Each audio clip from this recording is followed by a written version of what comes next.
আকাশবাণী কলকাতা, স্থানীয় সংবাদ পড়ছি সংযুক্তা সিংহ। বিশেষ খবর। আজ থেকে শুরু হচ্ছে কোভিড টিকাকরণের দ্বিতীয় পর্যায়। ষাটোর্ধ্ব এবং কোমরবিডিটি আছে এমন ৪৫ বছরের বেশি বয়সী নাগরিকরা সকাল ৯টা থেকে কোউইন 2.0 পোর্টালে রেজিস্ট্রেশন করতে পারবেন। এ রাজ্যের ৩৮ জন আইএএস আইপিএস অফিসারকে নির্বাচন কমিশন পর্যবেক্ষক হিসেবে অন্য রাজ্যে পাঠাচ্ছে। বিজেপি ও তৃণমূল কংগ্রেসের বিরুদ্ধে তৃতীয় বিকল্প হিসেবে বামফ্রন্ট, কংগ্রেস এবং ইন্ডিয়ান সেকুলার ফ্রন্ট ব্রিগেড সমাবেশ দিয়ে প্রচার শুরু করল। আমপান বিপর্যয়ে ত্রাণ ও পুনর্বাসনের ব্যাপারে অডিটের কাজে রাজ্যের বিরুদ্ধে সিএজি অসহযোগিতার অভিযোগ করেছে। এটিকে মোহনবাগানকে ২-০ গোলে হারিয়ে Mumbai city FC AFC champions লিগে খেলার যোগ্যতা অর্জন করেছে। করোনা সংক্রমণ এড়াতে মাস্ক পরুন আর ঠিকভাবে পরুন, ২ গজ দূরে থাকুন, নিরাপদ দূরত্ব বজায় রাখুন, হাত আর মুখ যেন পরিষ্কার পরিচ্ছন্ন থাকে। আসছি বিস্তারিত খবরে। কোভিড টিকাকরণের দ্বিতীয় দফায় দেশ জুড়ে আজ থেকে ষাটোর্ধ্ব এবং কোমরবিডিটি আছে এমন ৪৫ বছরের বেশি বয়সী নাগরিকদের ভ্যাকসিন দেবার কাজ শুরু হচ্ছে। এজন্য সকাল ৯টা থেকে কোউইন 2.0 পোর্টালে নাম নথিভুক্ত করা যাবে। আরোগ্য সেতু অ্যাপের মাধ্যমেও যেকোনো সময় দেশের যেকোনো জায়গা থেকে রেজিস্ট্রেশন এবং ভ্যাকসিন নেবার জন্য অ্যাপয়েন্টমেন্ট বুক করতে পারবেন মানুষ। ১০,০০০ সরকারি হাসপাতালে বিনামূল্যে ভ্যাকসিন দেওয়া হবে। বেসরকারি হাসপাতালগুলি এই টিকার জন্য নিতে পারবে সর্বোচ্চ ২৫০ টাকা। কেন্দ্রীয় স্বাস্থ্য মন্ত্রক জানিয়েছে, রাজ্যগুলিকে তাদের স্বাস্থ্য বীমা প্রকল্পের আওতায় থাকা সমস্ত বেসরকারি হাসপাতালকে কোভিড টিকাকরণ কেন্দ্র হিসেবে তালিকাভুক্ত করার স্বাধীনতা দেওয়া হয়েছে। সমস্ত সরকারি হাসপাতাল ও স্বাস্থ্যকেন্দ্র এবং রাষ্ট্রায়ত্ত সংস্থাগুলির চিকিৎসা কেন্দ্রকেও ভ্যাকসিন দেবার কাজে ব্যবহার করা যাবে। এ রাজ্যেও আজ থেকে ষাটোর্ধ্ব এবং নানা ধরনের কোমরবিডিটি আছে এমন ৪৫ বছরের বেশি বয়সীদের কোভিড টিকাকরণের জন্য সব প্রস্তুতি সম্পূর্ণ বলে জানিয়েছেন স্বাস্থ্য অধিকর্তা ডাক্তার অজয় চক্রবর্তী। প্রায় ১১০০ কেন্দ্রে আমরা প্রতিদিন ১ লক্ষের ওপর ভ্যাকসিনেশন চলছি। সেই সংখ্যাটা বাড়িয়ে ক্রমান্বয়ে ৫,০০০ সেশন অবধি আমাদের করবার পরিকল্পনা আছে এবং তাতে আমরা প্রতিদিন প্রয়োজন হলে ৫ লক্ষ লোককে ভ্যাকসিনেশন করতে পারব। সরকারি কেন্দ্রের পাশাপাশি প্রাইভেট হসপিটাল এবং নার্সিংগুলোকেও এই ভ্যাকসিনেশন সেশন করার জন্য আহ্বান জানানো হয়েছে। তাদের ইনফ্রাস্ট্রাকচার দেখে আমরা যদি উপযুক্ত ইনফ্রাস্ট্রাকচার থাকে তাদেরকে আমরা ভ্যাকসিন দিতে বলবো এবং সেক্ষেত্রে তারা কিন্তু ভ্যাকসিনেশনের জন্য কিছু সার্ভিস চার্জ নিতে পারবেন। এ ব্যাপারে আমাদের যদি সরকারি কোনো জায়গা প্রতিষ্ঠানে তারা ভ্যাকসিন নিতে চান সেখানে সম্পূর্ণ বিনামূল্যেই কিন্তু রাজ্যবাসীর টিকা মিলবে। আসন্ন বিধানসভা নির্বাচনের কাজে ব্যবহারের জন্য এ রাজ্যের ৩৮ জন শীর্ষ আধিকারিককে অন্য রাজ্যে পাঠানোর কথা জানিয়ে নির্বাচন কমিশন রাজ্য সরকারকে চিঠি দিয়েছে। পশ্চিমবঙ্গের সঙ্গেই ভোট হচ্ছে অসম, কেরালা, তামিলনাড়ু ও পুডুচেরিতে। এই নির্বাচনগুলিতে পর্যবেক্ষক হিসেবে ব্যবহারের জন্য ২৯ জন আইএএস এবং ৯ জন আইপিএস আধিকারিককে পাঠানো হবে বলে চিঠিতে উল্লেখ করা হয়েছে। রাজ্যে বিধানসভা নির্বাচনে বিজেপি ও তৃণমূল কংগ্রেসের বিরুদ্ধে তৃতীয় বিকল্প হিসেবে নিজেদের তুলে ধরতে গতকাল কলকাতার ব্রিগেড ময়দানে বামফ্রন্ট, কংগ্রেস এবং ইন্ডিয়ান সেকুলার ফ্রন্ট যৌথ সমাবেশ করে। রাজ্যের বিভিন্ন প্রান্ত থেকে হাজার হাজার মানুষ এই সভায় যোগ দেন। জমায়েতের ভিড় দেখে উচ্ছ্বসিত বামফ্রন্ট চেয়ারম্যান বিমান বসু বলেন, ব্রিগেড থেকেই শুরু হল বিজেপি তৃণমূল বিরোধী সংযুক্ত মোর্চার অভিযান। বামপন্থীরা, জাতীয় কংগ্রেস, ইন্ডিয়ান সেকুলার ফ্রন্ট এবং অন্যান্য শক্তি মিলিতভাবে যে পরিবেশ পরিস্থিতি রাজ্যের এই নির্বাচনকে ঘিরে তৈরি করবে তাতে একদিকে থাকবে বিজেপি, তৃণমূল আর অন্যদিকে আমরা সবাই। সেকুলার ফ্রন্টের প্রতিষ্ঠাতা হুগলির ফুরফুরা শরীফের পীরজাদা আব্বাস সিদ্দিকীর ভাষণে বামেদের সঙ্গে বোঝাপড়ার বিষয়টি থাকলেও কংগ্রেসের উল্লেখ ছিল না। তবে আলোচনার দরজা খোলা আছে বলে ইঙ্গিত দেন তিনি। অনেক হয়েছে, আর নয়, ভাগিদারি চাই।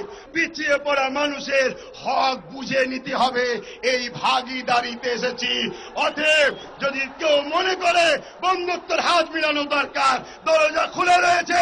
আগামী দিন বাংলায় তাদের হয়েও আব্বাস সিদ্দিকী লড়াই করবে, কথা দিয়ে গেলাম।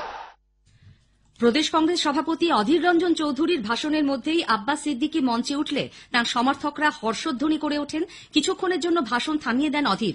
পরে একটি বেসরকারি সংবাদ চ্যানেলকে তিনি বলেন, মালদা, মুর্শিদাবাদে সেকুলার ফ্রন্টকে কংগ্রেসের আসন ছাড়ার কোনো প্রশ্নই ওঠে না। মালদা, মুর্শিদাবাদে আমরা পীরজাদাদের একটাও আসন দিতে পারবো না। বাকি পশ্চিমবঙ্গে বহু জেলা আছে।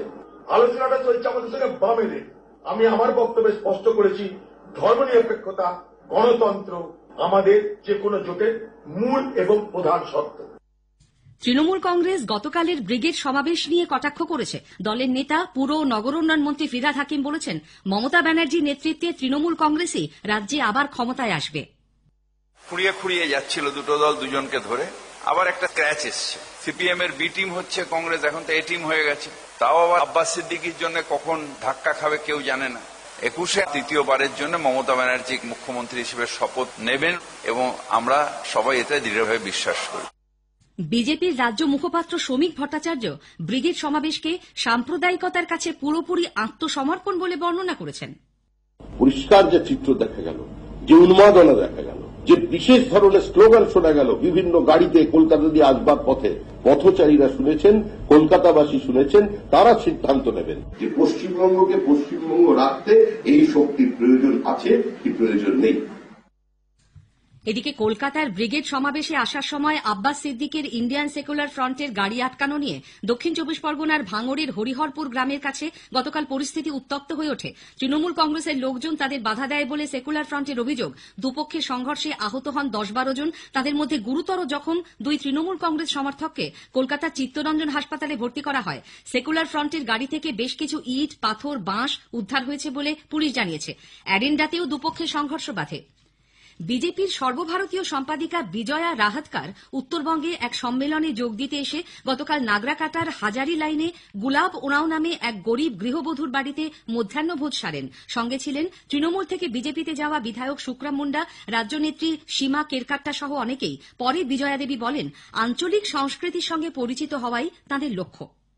जब भी ऐसे कार्यक्रमों के लिए हम जाते हैं तो वहाँ के जो लोकलाइट्स है उनके साथ अगर हम मिलते हैं, बात करते हैं, तो वहाँ की खान पान संस्कृति है, उनका कल्चर है, ये भी समझ में आता है।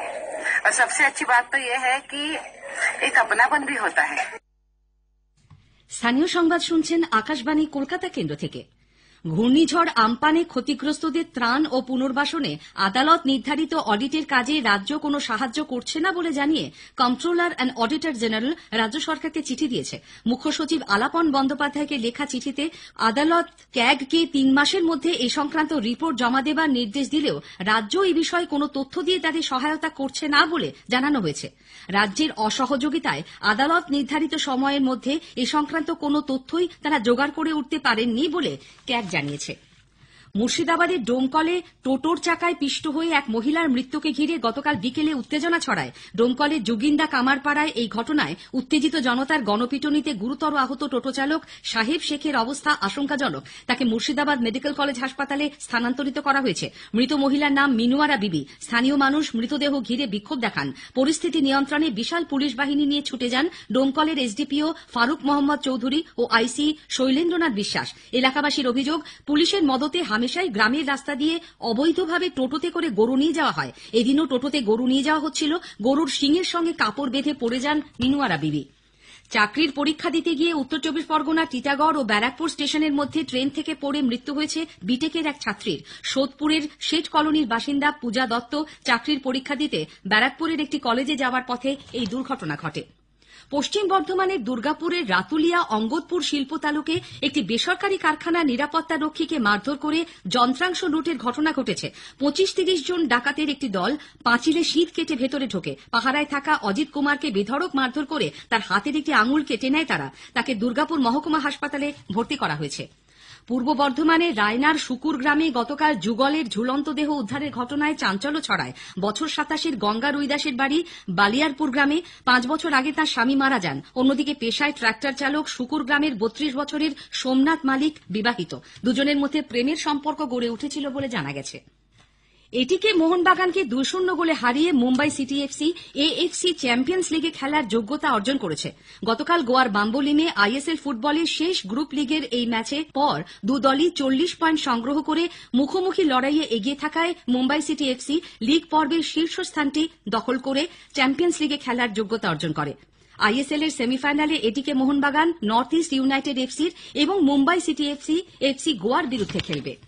ফাল্গুন মাসের মাঝামাঝি দক্ষিণবঙ্গে গরমে হাঁসফাঁস অবস্থা মানুষের। কলকাতায় পরপর দুদিন সর্বোচ্চ তাপমাত্রা ছিল স্বাভাবিকের 5 ডিগ্রি ওপরে। আজ সকালে শহরের সর্বনিম্ন তাপমাত্রা 24 ডিগ্রি সেলসিয়াস, স্বাভাবিকের চেয়ে 4 ডিগ্রি বেশি। স্থানীয় সংবাদ শেষ হলো।